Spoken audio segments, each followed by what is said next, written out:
La Bible en un an. La Genèse, chapitre 15. Après ces événements, la parole de l'Éternel fut adressée à Abraham dans une vision, et il dit : Abraham, ne crains point, je suis ton bouclier, et ta récompense sera très grande. Abraham répondit : Seigneur Éternel, que me donneras-tu ? Je m'en vais sans enfant, et l'héritier de ma maison, c'est Éliézer de Damas. Et Abraham dit : Voici, tu ne m'as pas donné de postérité, et celui qui est né dans ma maison sera mon héritier. Alors la parole de l'Éternel lui fut adressée ainsi : Ce n'est pas lui qui sera ton héritier, mais c'est celui qui sortira de tes entrailles qui sera ton héritier. Et après l'avoir conduit dehors, il dit : Regarde vers le ciel, et compte les étoiles, si tu peux les compter. Et il lui dit : Telle sera ta postérité. Abraham eut confiance en l'Éternel, qui le lui imputa à justice. L'Éternel lui dit encore : Je suis l'Éternel, qui t'ai fait sortir d'Ur en Chaldée pour te donner en possession ce pays. Abraham répondit : Seigneur Éternel, à quoi connaîtrai-je que je le posséderai ? Et l'Éternel lui dit : Prends une génisse de 3 ans, une chèvre de 3 ans, un bélier de 3 ans, une tourterelle et une jeune colombe.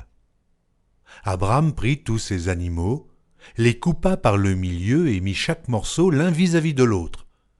Mais il ne partagea point les oiseaux. Les oiseaux de proie s'abattirent sur les cadavres et Abraham les chassa. Au coucher du soleil, un profond sommeil tomba sur Abraham. Et voici, une frayeur et une grande obscurité vinrent l'assaillir. Et l'Éternel dit à Abraham : Sache que tes descendants seront étrangers dans un pays qui ne sera point à eux. Ils y seront asservis, et on les opprimera pendant 400 ans. Mais je jugerai la nation à laquelle ils seront asservis, et ils sortiront ensuite avec de grandes richesses. Toi, tu iras en paix vers tes pères. Tu seras enterré après une heureuse vieillesse.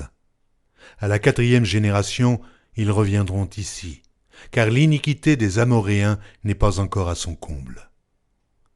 Quand le soleil fut couché, il y eut une obscurité profonde, et voici, ce fut une fournaise fumante.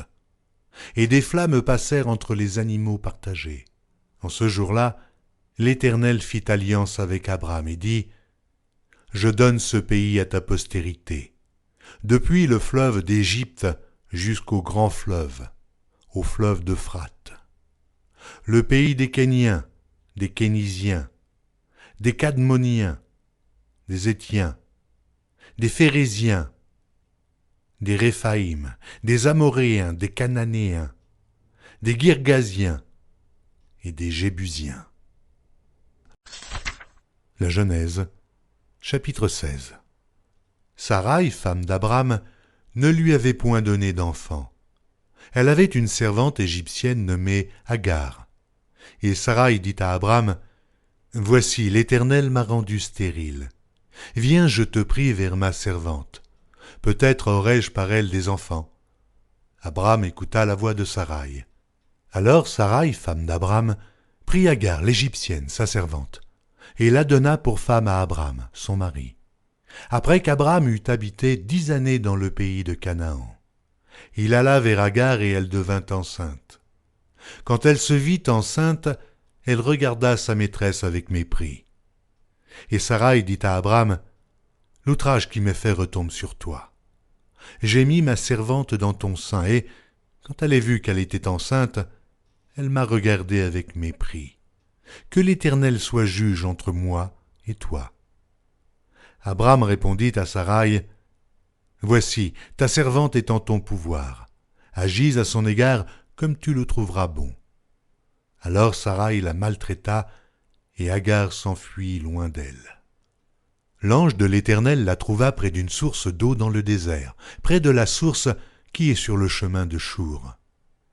Il dit : Agar, servante de Saraï, d'où viens-tu et où vas-tu ? Elle répondit : je fuis loin de Saraï, ma maîtresse. L'ange de l'Éternel lui dit, retourne vers ta maîtresse, et humilie-toi sous sa main. L'ange de l'Éternel lui dit, je multiplierai ta postérité, et elle sera si nombreuse qu'on ne pourra la compter.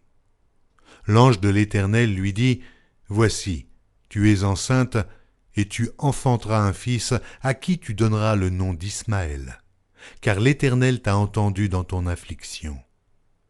Il sera comme un âne sauvage, sa main sera contre tous, et la main de tous sera contre lui, et il habitera en face de tous ses frères. Elle appela Ata El-Roy, le nom de l'Éternel qui lui avait parlé, car il dit, ai-je rien vu ici, après qu'il m'a vu? C'est pourquoi l'on a appelé ce puits le puits de Lachaïroï. Il est entre Kadès et Bared. Agar enfanta un fils à Abram, et Abram donna le nom d'Ismaël au fils qu'Agar lui enfanta. Abram était âgé de 86 ans lorsqu'Agar enfanta Ismaël à Abram. La Genèse, chapitre 17. Lorsqu'Abram fut âgé de 99 ans, l'Éternel apparut à Abram et lui dit, « Je suis le Dieu Tout-Puissant. Marche devant ma face et sois intègre.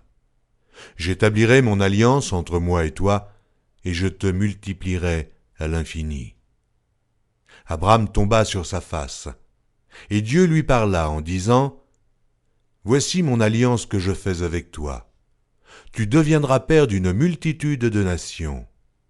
On ne t'appellera plus Abram, mais ton nom sera Abraham, car je te rends père d'une multitude de nations.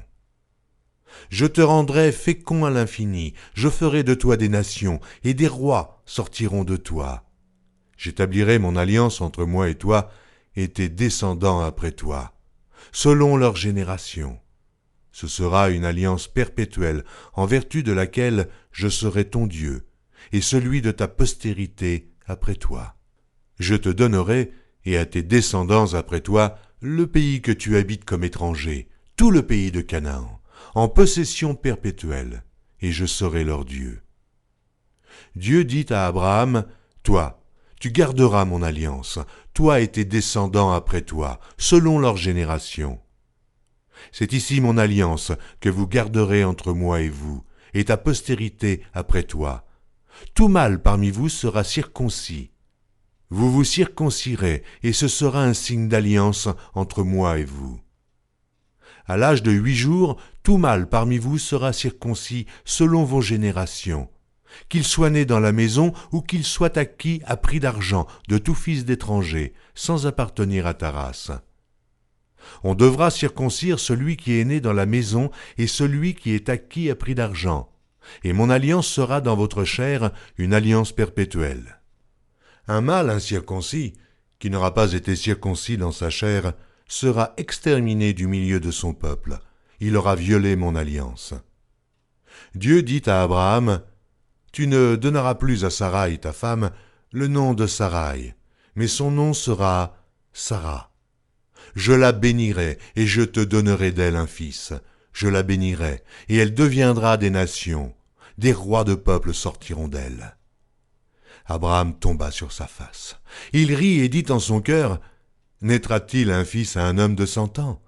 Et Sarah, âgée de 90 ans, enfantera-t-elle? » Et Abraham dit à Dieu, « Oh, qu'Ismaël vive devant ta face. » Dieu dit, « Certainement Sarah, ta femme, t'enfantera un fils, et tu l'appelleras du nom d'Isaac. J'établirai mon alliance avec lui comme une alliance perpétuelle pour sa postérité après lui. À l'égard d'Ismaël, je t'ai exaucé. Voici, je le bénirai, je le rendrai fécond, et je le multiplierai à l'infini. Il engendrera 12 princes, et je ferai de lui une grande nation. J'établirai mon alliance avec Isaac, que Sarah t'enfantera à cette époque-ci de l'année prochaine. » Lorsqu'il eut achevé de lui parler, Dieu s'éleva au-dessus d'Abraham. Abraham prit Ismaël, son fils. Tous ceux qui étaient nés dans sa maison et tous ceux qu'il avait acquis à prix d'argent, tous les mâles parmi les gens de la maison d'Abraham, et il les circoncit ce même jour, selon l'ordre que Dieu lui avait donné. Abraham était âgé de 99 ans lorsqu'il fut circoncis. Ismaël, son fils, était âgé de 13 ans lorsqu'il fut circoncis. Ce même jour, Abraham fut circoncis ainsi qu'Ismaël, son fils. Et tous les gens de sa maison, nés dans sa maison, ou à qui a pris l'argent des étrangers, furent circoncis avec lui.